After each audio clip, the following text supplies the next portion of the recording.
Pleasant good evening to all my friends in Guyana and overseas in other countries such as the Bahamas and the United States, and even as far as Canada and Australia.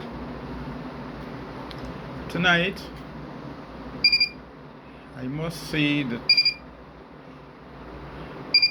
my feelings right now is one of deep frustration. It is frustration because of what I have been experiencing over the last 10 years since I returned to this country. I was employed in the Bahamas for about 7 years. I went to the Bahamas in 2005. That was my first visit, and I returned finally in the year 2013, in July. Returning home, I brought back mainly 2 pieces of property: a boat, Lady Samantha, and a Jeep Cherokee. And from the word go on arriving in this country, it has been a struggle, a very frustrating struggle. It appears as if somewhere, in some places and in some person's mind, they had set out to want to give me a very hard time.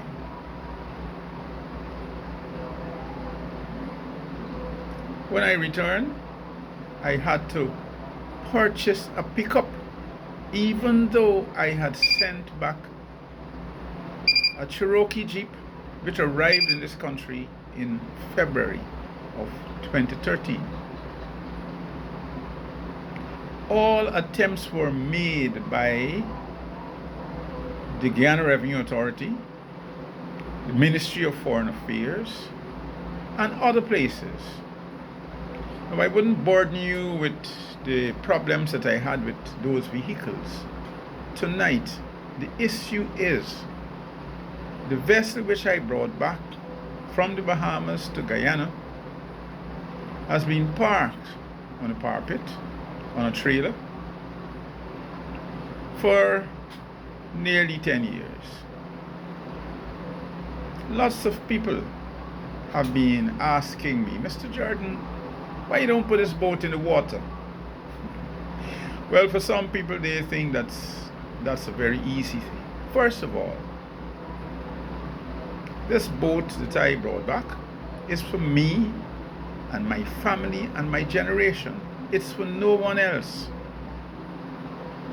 And lots of people have had their own ideas. Many of them have been asking me, Mr. George, you selling your boat?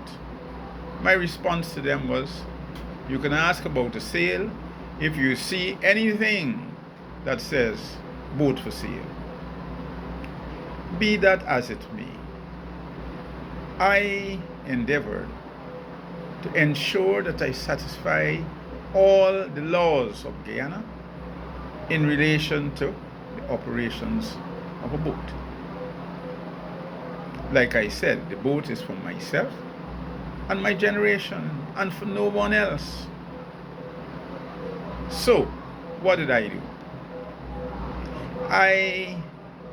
When facing Marine Administration, I had to provide them with a copy of the boat registration from the Bahamas. I have it here, and I will show it to you. Here it is. Here is the document which says that I is the owner of this boat, right? You don't have to see it, but this is the certificate here. I was a certified owner of this boat. So, what did I have to do? I had to get the registration transferred from the Bahamas to Guyana. Next, I had to pursue a course for weeks at Matpal Institute, which was being conducted at the Critchlow Labour College, Woolford Avenue. This is my certificate of completion of that course. The next thing, I attempted to apply for a firearm license, because as a boat captain, one needs to ensure that they have certain forms of physical security and safety devices. All captains of boats are supposed to be issued with a firearm license. The authorities know that this boat is mine, and they know I must be the captain of this boat. No one else will captain this boat. It's clear. But some people, they had their own ideas in their heads. My first application for a firearms license was done in the year 2016. All right? They might have argued that, look, Mr. Jordan is not a certified captain at this point, and therefore this application was denied. Well, you know, Mr. Jordan would always want to be within the law. So, here is my captain's certificate, which was issued in the year 2019. It's there at the back. All right? Now, the authorities know very well that this license will expire after a certain amount of time. So I suppose that's one of the reasons why the design by these people, it seems, is to frustrate. All right? It's to frustrate. And so, this this is the copy of the license. When they told me that I wasn't being issued a license, I found out that I could have appealed.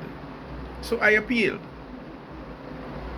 And the present president, Irfan Ali, he advised me to reapply. So I did. No, my reapplication, it was written in writing. All the necessary documents were completed and were sent to the police department, to the office of the Commissioner of Police. At one time, there was a personal assistant who is no longer there. He was replaced by the present personal assistant, Mr. Das. Now, I have been interacting with the Commissioner's office all the time over these years, and yet still, the acquiring of a license seems to be nowhere in sight. I recently had a conversation with Mr. Das, who is the PAC. Recently I spoke with him, and I had a first conversation with him, a short conversation, when I got his telephone number, and I called him, and he asked me to call back. All the callbacks never unearthed Mr. Das until very recently. Now, when he answered the phone, I was really surprised because all the information that I'm getting about Mr. Das is that he doesn't answer his phone. He's always never in place. So when he answered, and this was not within the normal working hours, I was really surprised. Mr. Das was very aggressive. He bewailed me for calling him at the time when I made contact with him. He said he should have been out drinking with some friends, and he even tried to suggest that maybe at that time, right, he could have been with his family and so on. And anyhow, all I wanted to know was, where on earth is my application? Because apparently it has not been sent to the Licensed Firearms Board. This reality seems strange because the normal procedure is that you will be investigated, they'll take your photographs, they'll visit your home, they'll ask questions, they'll send a police rank around to talk with people in the community, and all of that. All of that has been done.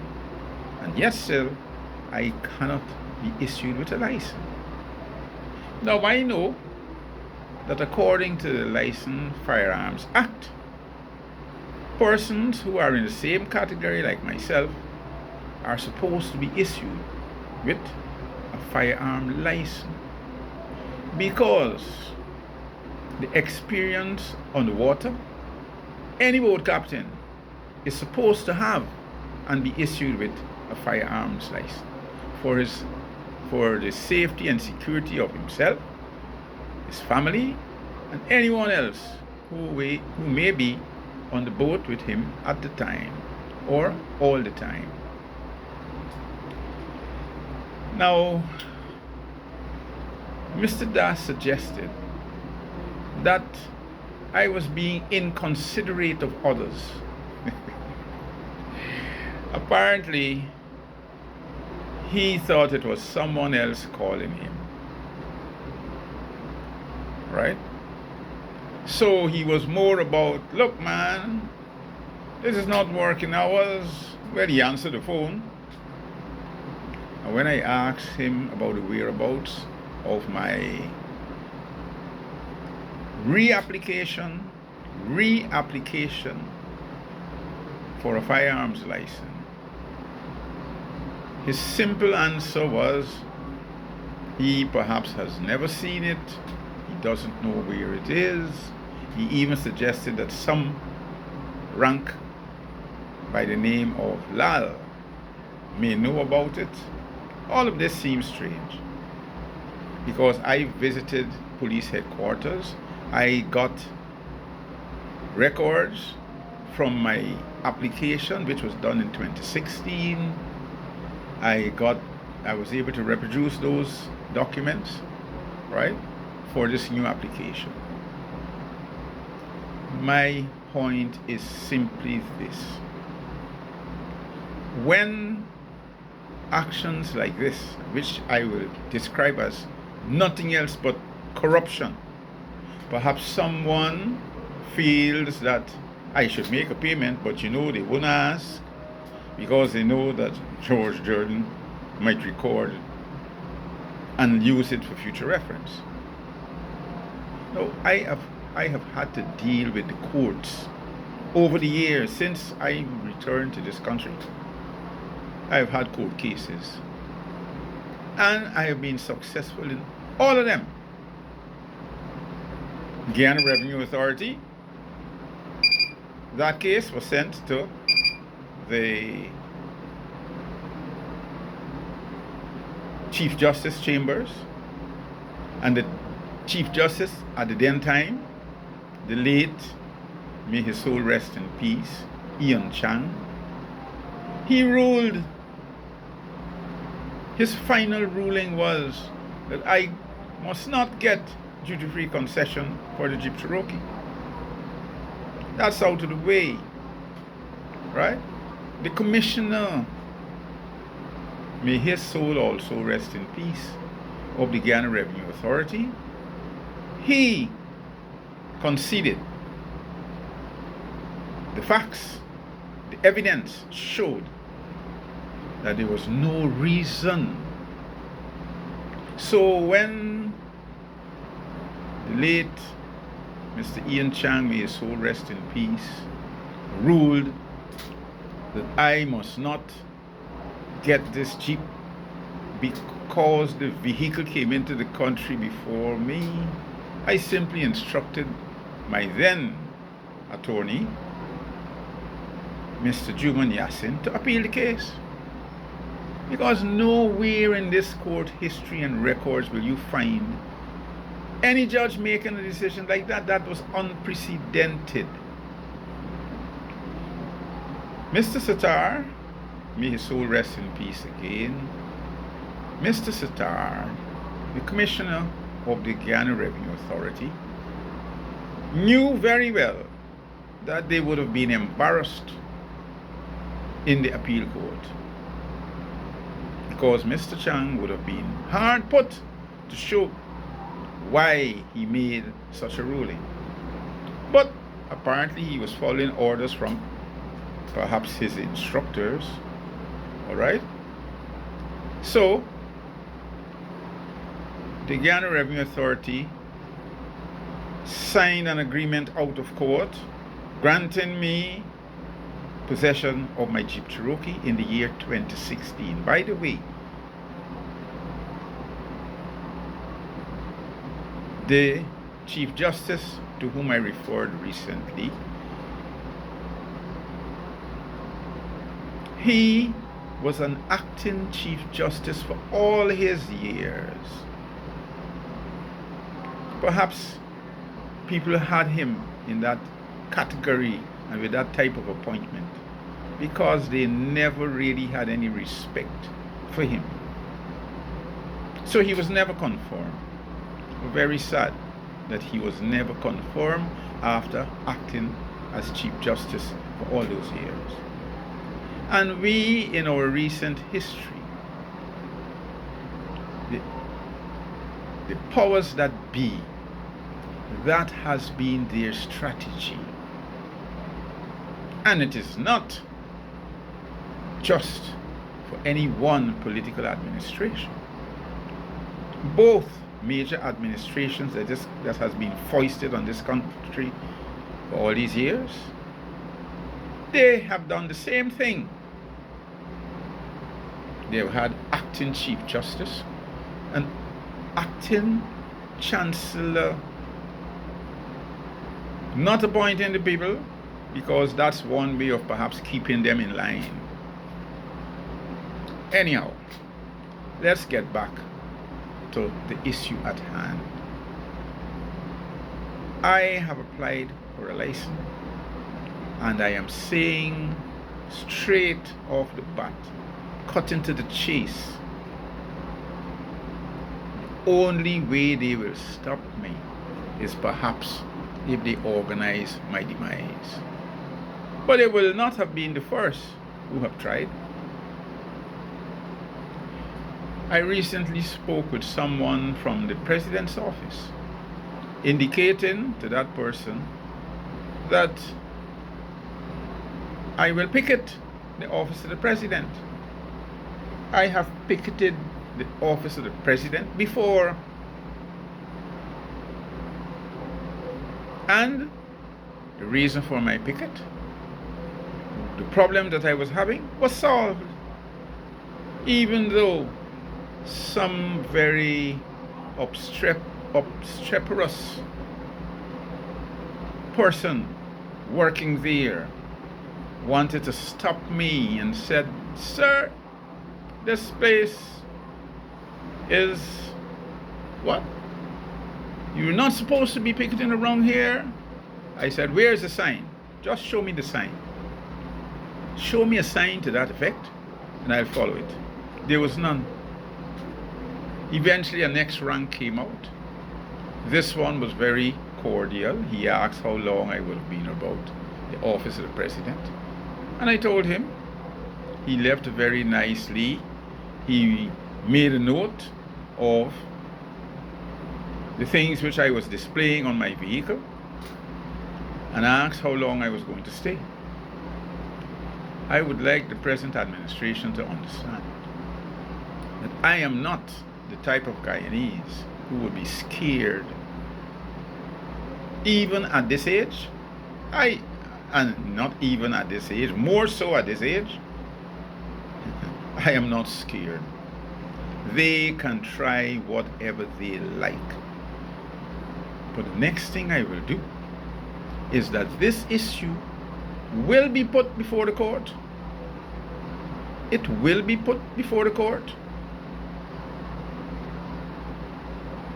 I would hope that whoever is at the back of all these moves to deny me my license, to ensure that I, as a law-abiding Guyanese, do not have the opportunity to use my boat, which I brought back here. Whatever they have in their minds will be tested. I am hoping that good sense will prevail.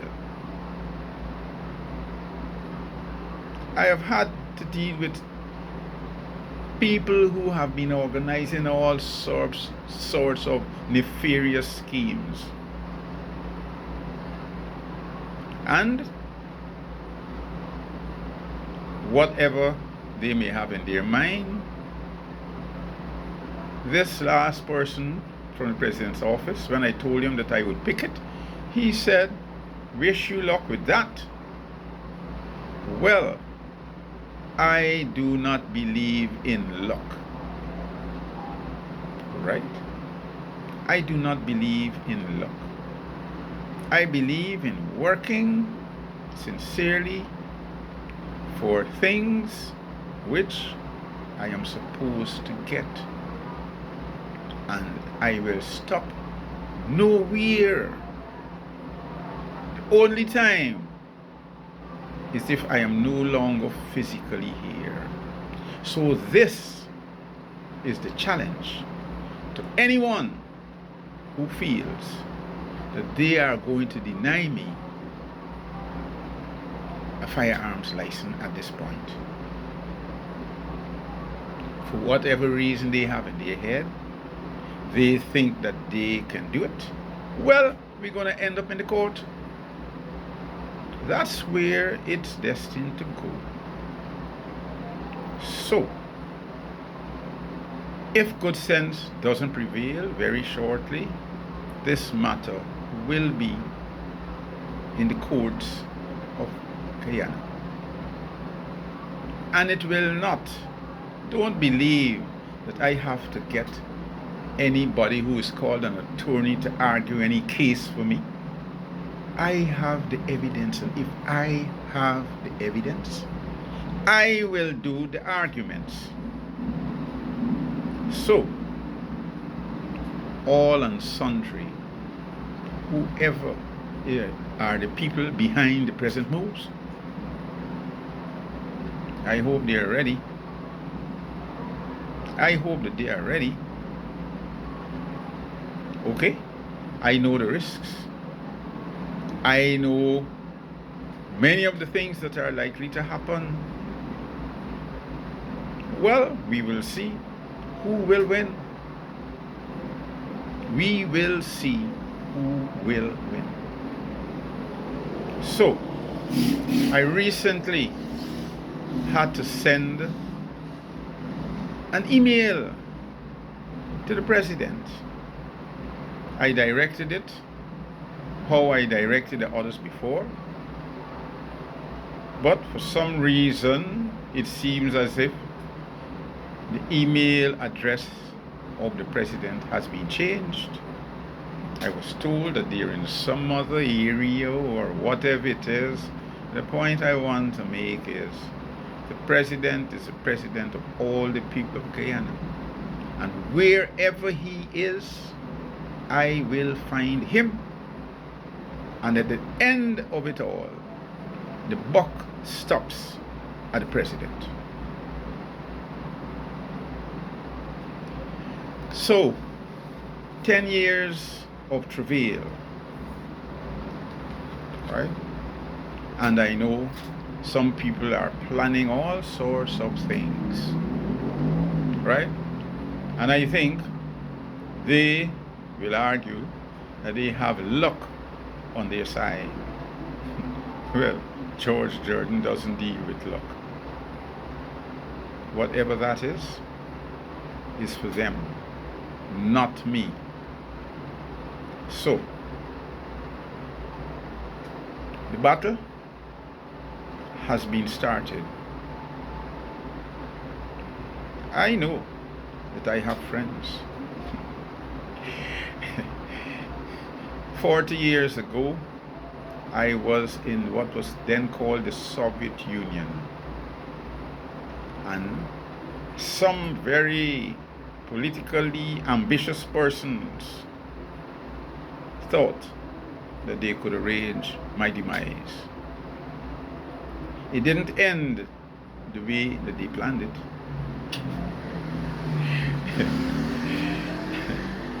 Those who are not here, I say, let them rest in peace. Those who know the individuals who tried to achieve that, they know. I know of someone who was in the Soviet Union either the same year I came back or the year after. Very high-ranking official who seems to think that he is a big brains. He organizes all sorts of schemes. And he seems to be getting his way so far.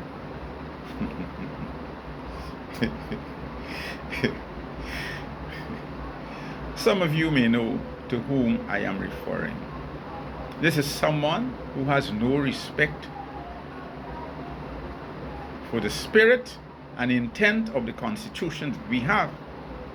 He perhaps thinks in his mind that this is a dictatorship, and this dictator can wheel and deal and,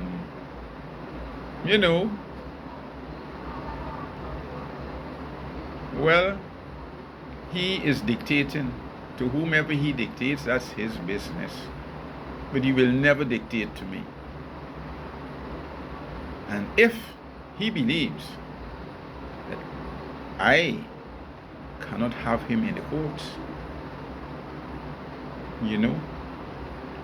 he just must have another think coming. I've been speaking for nearly half an hour. At this point, I will retire.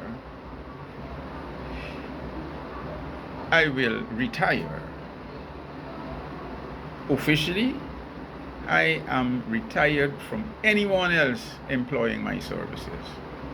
That happened a long time ago, right? Some of us retire, but we want to come back, and we are back.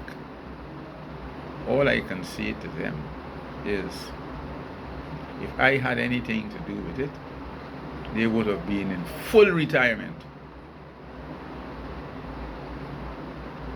Right? Full retirement. Not pretending to advise when they are really the person steering the ship. Alright? Thanks very much, my friends. Those who visit my page, National Reform Committee, because this nation needs to have reforms. The Constitution that we have has so many holes that it allows all sorts of things. Well, no Constitution is ever perfect, because no Constitution can clearly envisage exactly what will happen in the future. So all constitutions have the clause which says that they can and ought to be amended as the need arises. Thanks very much for listening, and I hope that you will follow closely all events that take place in relation to my firearm license application. It seems to be nowhere. It's not with the board, and it's not with the police commissioner's office. Where is it? Is my question. Because the only thing that can happen after that application was made is for a reply to state whether I am being granted my firearms license. Have a blessed night. Stay safe and keep listening, my friends. It has only just begun. Thanks. Good evening.